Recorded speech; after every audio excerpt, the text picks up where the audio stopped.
Welcome to Go Solo Live. Don't you mean go solo live? Have you ever been asked why on earth would you travel alone? Go Solo Live not only answers that question, but celebrates life as a midlife solo traveler. This is a safe place for women to come together to reminisce about their travels, encourage others to travel, and to dig into the real lessons learned from these journeys. Now join Jennifer Buechel with Transform Via Travel as she and her guests share stories of the solo travelers of midlife women.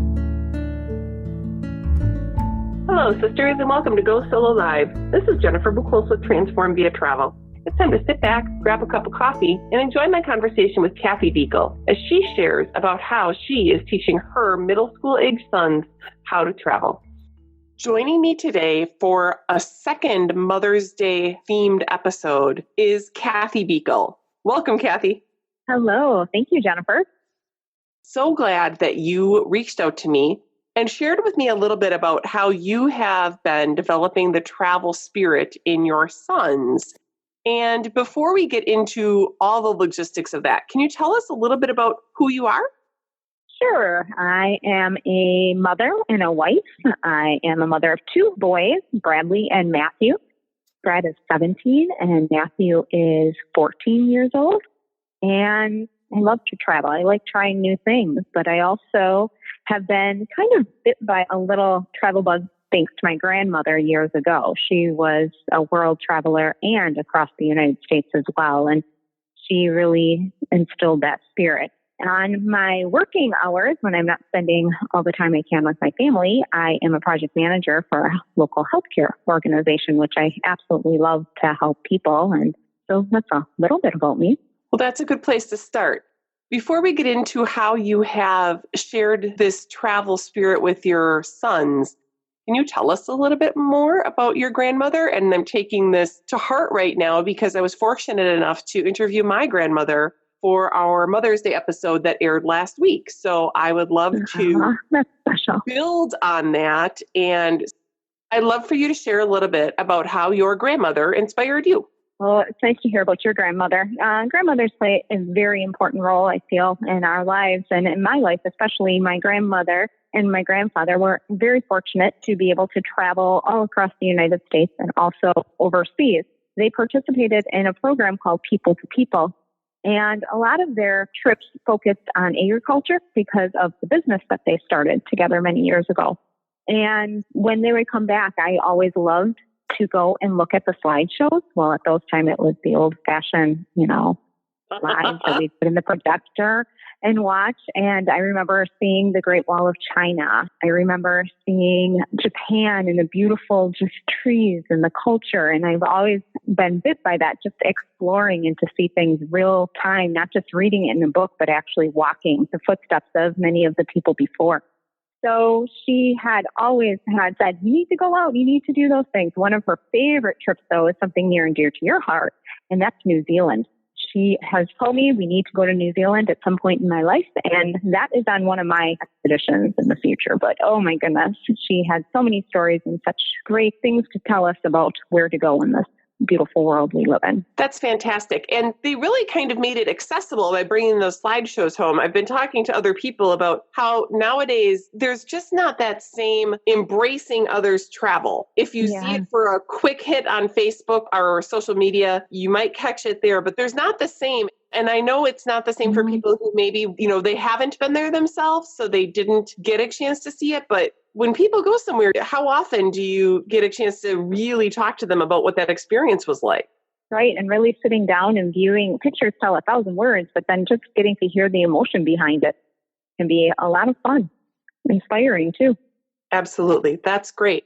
Now, did your boys get a chance to meet your grandparents and get a little bit of that from them? No, not well. My grandmother passed away when the boys were very young, and my grandfather passed away when I was very young. So, no, they didn't really get to know Grandma and Grandpa Cross all that well.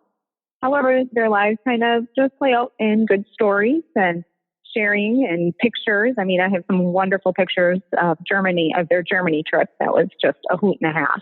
So, sometimes those pictures tell stories long after people are gone. Well, I love that. And so it's been up to you to pass down this next sense of inquiry and tradition around travel. And it sounds to me like when you shared it with me, you took that responsibility very seriously. Mm-hmm. Yeah. And that doesn't mean that it wasn't fun and games. The reason I wanted to share this story, Kathy's not sharing solo travel stories today. Kathy is sharing a very almost systematic approach that she made a decision on about how she was going to travel with and teach her sons how to travel, the value of travel, and so that they can grow to be independent travelers. And though I'm not a parent, I do strongly believe that this is an important skill to instill into our youth. And I wanted to make sure that she shared it. So, Kathy, take it away. Where did you start? How did this come to you that was important for you to do? Well, this happened in middle school. My oldest child started middle school in 2013. And at that time, since I have two boys, I do not have a young daughter to take shopping and do all the girl things that moms like to do.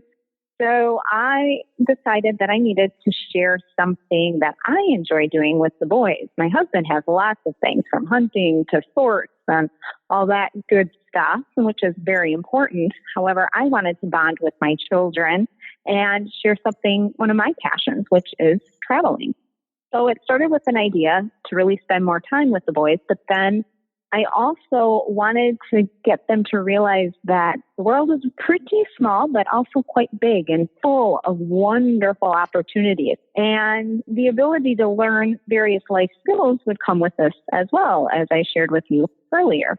So each year, my boys did not attend middle school together, so that was kind of a benefit. Each year, Bradley, my oldest, was able to pick an adventure where he would be able to go and explore that city. Now, it did have to be in the United States because it would be a longer weekend. And within that, there was a few rules that apply. That he must be in good standings with his grades, and the trip needed to be educational. I know that doesn't sound all that exciting, but you'll kind of explain how that gets to be fun towards the end, because I allowed him to manipulate me sometimes for what is educational, and I'm using air quotes. And yeah, we did have a budget that we did set, and he was responsible for planning the itinerary. And I did assist in some areas to help guide, but I did want him to feel responsible on what we would do each day.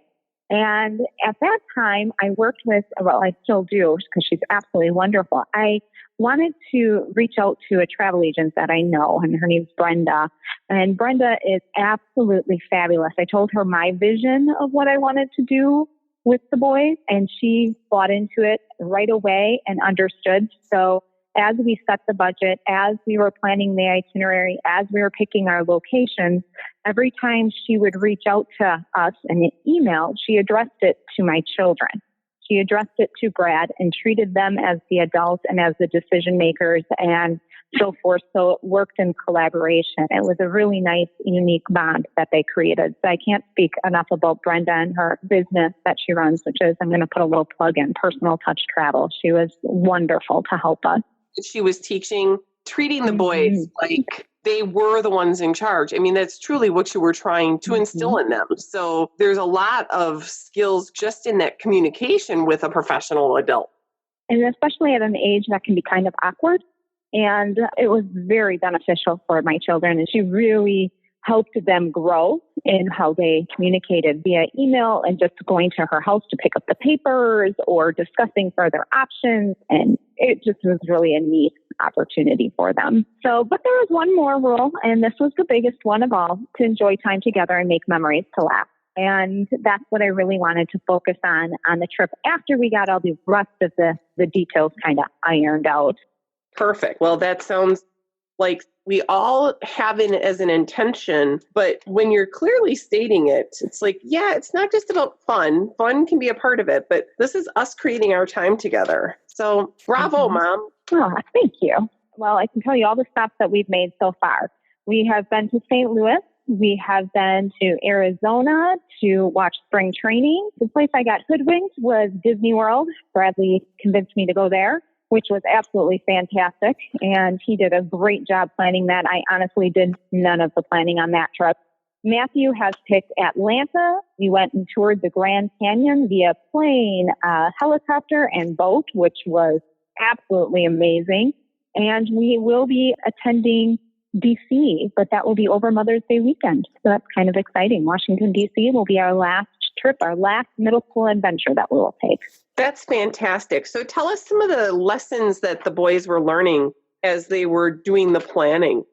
Well, first of all, they had to learn to pack for the appropriate weather that we were going. It sounds kind of like a goofy thought, but we did have to discuss what is appropriate to pack. What are some of the necessities? How much are you going to pack for that time of the day or for your trip for the length of time that you would be there?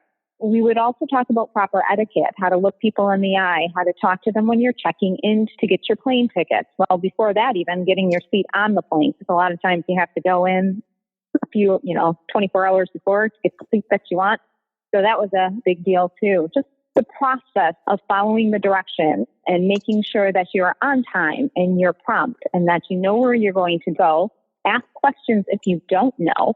And just being a smart traveler, watching where you put your money, making sure that you have it on you at all times, making sure that you're just watching how things are going. If you need to move to a different location to just kind of be safer, or if you have questions about where to go for transit, especially when you're in a different location, you need to know who to ask and who those people would be, because I would like my children, if they needed to, or they would like to be able to travel by themselves and to be able to do that very comfortably. And me as a parent, I would like to know, because I've seen them in action, that they can do this and be very comfortable. Well, what you're talking about, though, it seems like it's almost a travel 101, but live in person with a safety net.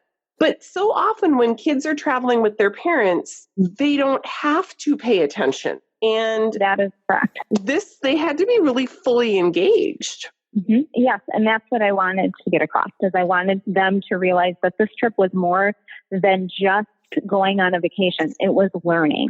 And when people plan things for you, at least I feel this way, it's great to be invited out for dinner and have somebody cook you dinner at their home, because you don't have to do anything. You just go, you show up, you enjoy, you thank them, you have conversation. And that's kind of what they're doing on a regular basis. They're just going to go with the flow. Well, this time they needed to be an active participant. They needed to be the one that stood up and asked the questions, checked us in. They were responsible of finding our gates, making sure that the plane was on time, making sure that we're boarding in the correct order the way that we should be getting on. And then, making sure we're getting off at the right spot, knowing where to go next, and planning, thinking ahead and showing responsibility and just being a good steward of how we get around. So did you let things get screwed up? Well, of course, we always have things that happen. It's always interesting. There's always got to be something fun. Like Bradley forgot his shoes, his actual tennis shoes. That was on his 8th grade trip, when you would think he would know what to do by that time. I really, each time, take less and less of an active role in getting them ready for certain things. Well, he happened to flip on his flip-flops, his regular old flip-flops, and he left his tennis shoes. So he had to go around the entire time with flip-flops, out to dinner, out to nice restaurants, everywhere. He had to wear flip-flops. So, that would be been a funny moment to remember. Well, you got his shoes, and then you didn't just fix it. Oh, no. We looked at different shoes out there, but he didn't care for any of them, and I wasn't planning on buying him any. It was only for a long weekend. He could handle it. He'd have been fine. But that lesson in and of itself, oh, bummer. I wish I would have done it different. This didn't go as planned. Yep. Guess what? I can still have a good time, and I don't have to dwell on it. And I don't have to, so many times we want to just fix it. You don't have to. You can really just keep going. And you learn from it. And you kind of laugh. And you say, that was a good lesson. Right? Good lesson. We've had a number of those actually on these trips, it's been fun, and you look back and they just make more memories. Well, and I mean, there's people who, when they travel, if their suitcase is delayed, it really screws up their brain about the whole trip. It doesn't have to. It just seems to have a bit of effect. And so this is just a great practical lesson in saying, just as a general rule, something is very likely going to go wrong when you travel. So instead of getting all up in arms about it, adapt. That's a really good point, Jennifer. I like that. It's just saying, you know what, if you just go in with the idea that if that's the worst that's going to happen on this trip, that's not a problem. It could be far worse. We can manage with that. The other part that I think in terms of life lessons for people is resiliency. And, you know, that forgetting your shoes, that's not a major something you have to overcome by any means. No. This idea of, again, this wasn't what I was expecting. This wasn't what I planned. I will still carry on. Mm-hmm. Yeah, you know, and they are very adaptable kids. I will say that. We really are fortunate that way. They just kind of roll with the punches. If the weather's not good or they didn't quite get what they wanted to get that reservation for dinner, we just kind of roll with it and say, all right, well, we'll try something a little bit different today. And sometimes those are the parts of the adventure that turn out the best because they weren't planned. They just kind of happened. Okay. And that right there, again, in this world, and you're dealing with kids who are very active. They're very involved in a number of sports and they hunt. And so many times they're just used to full itineraries, you know, over scheduling, and not that they're not having a great time doing it, but that's what their life is. And now you're traveling and you're like, it's okay, we can chill. Yes. Oh, and that's some of the most fun because they get to see that mom is actually kind of cool. And that has been kind of the fun part, is where they get to see me just be a little more relaxed and a little less uppity about cleaning the house and making sure everybody's homework is done and making sure there's meals on the table. And like you said, everybody has to get to certain things. So let's time everything just perfect before we run out the door again. And when we're on vacation, it's not quite like that. It's more the way that, oh, mom's not so bad after all. Then have fun. So you mentioned a story about a meal that you had with, I think it was Brad, and it really opened his eyes up to how cool mom is. Do you remember the breakfast story? Yeah, that was in St. Louis, actually. We went to St. Louis because he was reading a book, and I think it's Percy Jackson, if I'm not mistaken. And Percy Jackson is one of the protagonists that apparently jumped out of the small little window on the arch. And that's what got Brad to want to go see St. Louis. He wanted to see what this arch was all about and how this protagonist could, like the main character, jumped out of this window into this big river. And when we got there, obviously he was like, yeah, that wasn't going to happen. So that was a really neat part of that trip. But while we were there, unfortunately, he ended up with true influenza. And so we ended up doing a very lazy day at the hotel and just was recovering on some medications and stuff. And he was just relaxing in bed, and all he wanted was ribs, some good St. Louis barbecue ribs. And we were in this beautiful bedding that was white and fluffy, watching the crocodile hunter, and we ordered up a nice big plate of the St. Louis barbecued ribs. And he was like, Mom, you're honestly going to let me eat this in this bed right now? I'm like, oh, you got a napkin, you'll be fine. And he's like, okay. But we had a blast. We had some great ribs and watched the crocodile hunter, I think it was, and had a soda, and then later played poker. We learned how to play some good card games.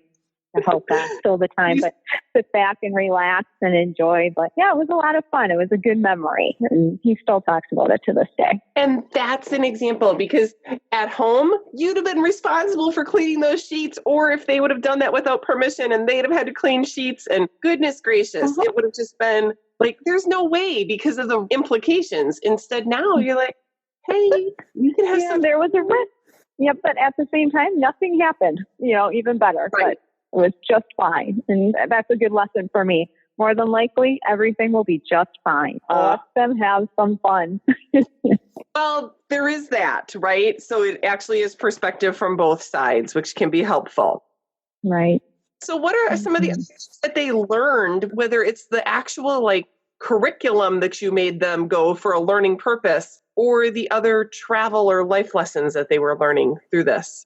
Well, at each stop, we definitely would hit some sort of landmarks that we would need to come up with understanding, learning, and so forth. However, what I felt was some of the most important parts of the lessons that they learned is how to just communicate with people, other people that maybe are not who they're used to communicating with, adults a lot of times, not just their teachers. So in addition to the curriculum that they had planned and the travel lessons learned? Like, what are some of the things that they learned in the process? One of the parts that I think was very important and helped my youngest come out of his shell, Bradley didn't really have too many issues with talking to adults. However, I think there's still some hesitation, and maybe it's just because he did so well during the trip. Matthew really came to explore just being open to going and having conversations with individuals when he had questions on these trips. So I think being able to talk to other people was one of the best lessons that they could have had, because I wasn't going to answer the questions for them. I would always say, well, let's find out. Let's learn more about that. Let's try it. Let's read about that. Or let's go ask this person about what we can do. One of the fun parts was Matthew got in Atlanta befriended the concierge. He got along with our concierge very well. And so in the morning, he would go down there. And one thing Matthew really wanted to do was eat crab legs in Atlanta. Well, this gentleman told him about the best crab leg place in Atlanta that we had to go and find.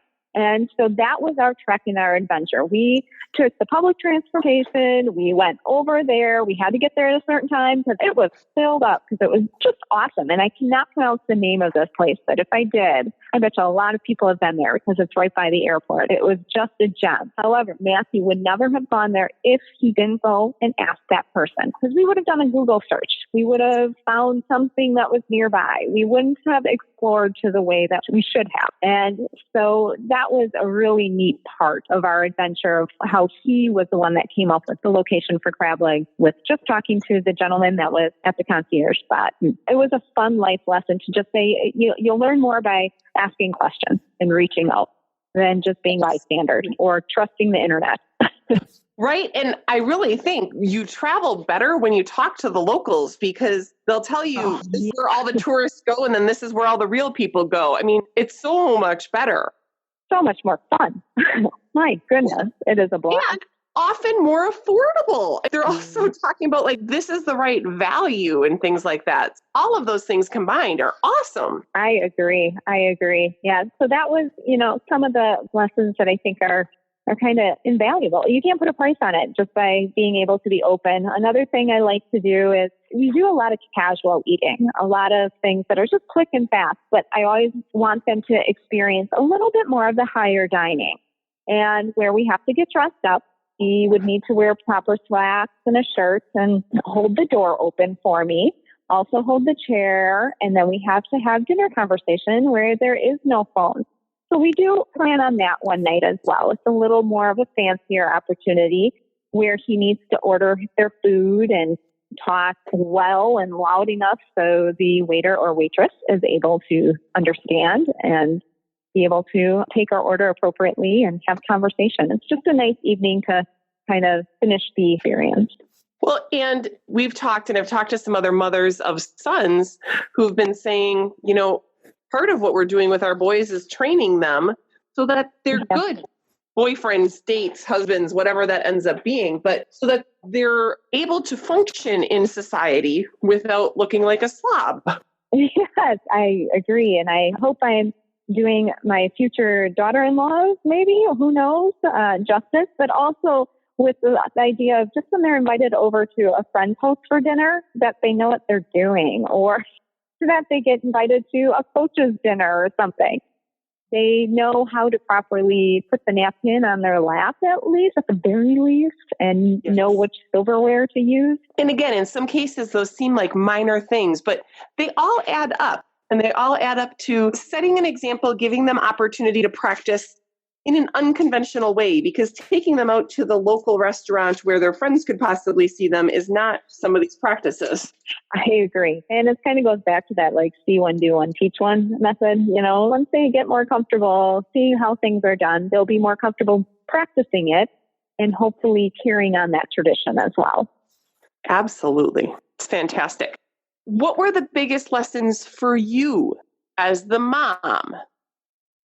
Well, just how neat and how different each of my boys are and how special they are. And you really get to connect with your children and at a different level when nobody else is around.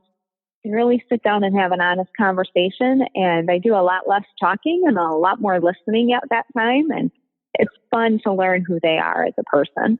And it's endearing to hear the stories that they tell now of what they had so much fun doing on their adventures. And I cherish them. I'm actually going to be very, very sad that this is my last middle school adventure. So I think I may have to start something for high school.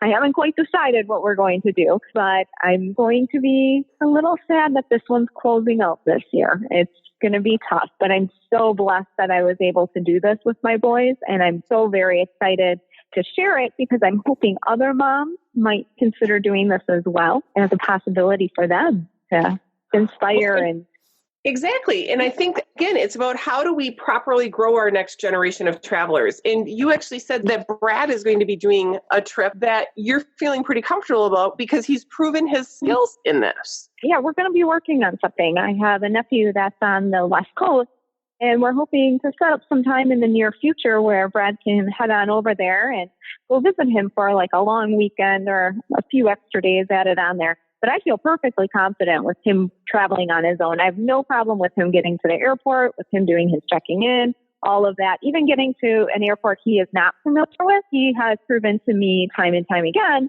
that he is able to navigate that and knows what to do when you get in a little bit of a situation where you're uncomfortable. He'll know what to do. That makes a huge difference. And so again, it's confident building for your child, but it also helps build the trust that you have. So when he's ready to do something a little bit more adventurous, you've witnessed firsthand his ability to navigate things. Yeah, and it's just reinforcing that for him, that he has that ability and he can do that just fine. You know, he would do great. He'll have fun too. Well, and I will say, in case they don't have their passports yet, I will say that a passport is an amazing gift. Oh, yes, that is a great gift. Ours kind of lapsed. We used to have it, and then we moved, and I didn't update. So that is on the list to do. That's a very good point. I do encourage people to make sure, at least by the time that, you know, I think it's an amazing graduation gift, that if the kid doesn't have a passport by graduation, if they decide that they want to travel after that time, it's one less barrier. Yeah, right.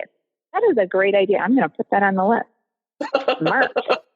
Speaking of passes, though, one of my favorite ones that I learned about was the City Pass, which I'm sure your listeners already know about, and so do you. But boy, that was a fun little pass to get. I did that when we were in Atlanta, and I know a few other cities have them as well. It's a really neat opportunity. So tell people what you used yours for. In Atlanta, we used our City Pass to go to the Coca-Cola Museum, which was a really neat place to go and just learn about some pretty fantastic history on the Coca-Cola product. Pretty neat. Then we did the aquarium that was at Atlanta, which is amazing. And then there's a college football Hall of Fame, which we would never have went to. I didn't know about that until it was in the book. So we did attend that. And of course, having the boys, they loved that. I thought it was very interesting for a female that doesn't know that much about college football. So that was pretty cool. I was pretty glad I went to that and can say I've been there. And the last one was the zoo. It was a little bit off on the beaten path, but it was a very nice zoo to visit and explore. So the City Pass opened up a gate just to try some things you maybe wouldn't check out on your list, and you didn't feel as bad and there's plenty of other opportunities in there as well, but we kind of obviously focused on what Matthew wanted to do. So those were some of the places that we visited in Atlanta. And that's a great tip. I like the City Pass because it gives you, again, awareness of things that you might not have explored. It gives you the freedom to explore things without necessarily that huge financial obligation to feel like you have to stay really long to make the most of how much you invested to be there. It's a great way to explore, especially if you're trying to cram in a whole bunch of stuff in a short period of time. I would agree with that. And that's kind of what we try to do. So it is nice just to have almost like a roadmap to say, okay, let's take a look at this. These are some of the opportunities that we can do. What interests you? And then you can break it down that way and make sure you get to see what you are able to see in that short amount of time. That's fantastic. So if you had to give some words of wisdom to any mom who's listened today and is thinking, gosh, I'd really like to start doing something like this, but I'm a little nervous, a little wary. What are your words of wisdom to share? Oh, that's a good question. Don't be afraid. Go for it.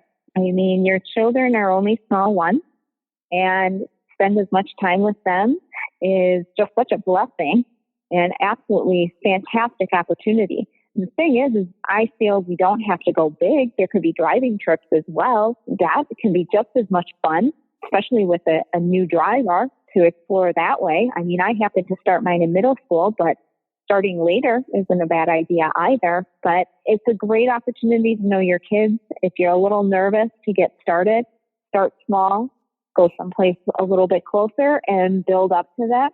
It's a wonderful way to give your kids a set of wings to learn that exploring our world is pretty amazing, and to learn things firsthand instead of just reading them in a book can be pretty amazing. To start questioning even what's written once in a while and learning more, and then adding to that saying, well, tell me more.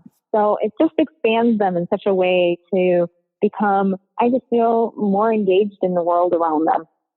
I think the word that you've used here is expansive. And I think that makes so much sense, because it really is. But as you were talking, Kathy, you may not have heard yourself, but, starting those road trips, I know, testing that long distance driving or the navigation, that probably wouldn't be a bad place, before the oldest leaves the nest.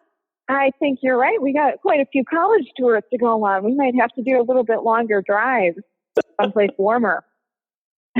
Someplace warmer sounds good, as we're both in Wisconsin feeling some bitter cold here in the middle of April. A blizzard. Correct. Yeah, that's a very good idea. I think I maybe sparked our high school adventure ideas. I love it. Kathy, this has been so wonderful, and I appreciate that you were willing to share, because you're really so passionate about how this was helpful for you as a mom, as well as how this would help other kids. Yeah. Thank you for letting me share. I really hope that I inspire at least a few people, even grandparents that want to take grandkids out and about in the world. What a great opportunity to get to know your grandkids better and teach them a little bit about the world that you love so much, or a place that you like and would like to share with them and leave a lasting impression. I love it. Thanks again, Kathy. Wasn't it great to hear the stories that Kathy shared with us today? I want you to really think about, how are you instilling that passion for travel in those around you? Now, if you love these stories and want to help support Go Solo Live, you can do that by making a small financial contribution to the show at www.patreon.com/GoSoloLive. That's patreon.com.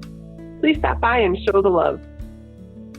Don't forget to follow us on Twitter at Go Solo Live. And while we've reached the end of today's episode, if you're interested in being a guest on a future episode, reach out to me directly at Jennifer@transformviatravel.com. Until next time, remember, go solo, but not alone.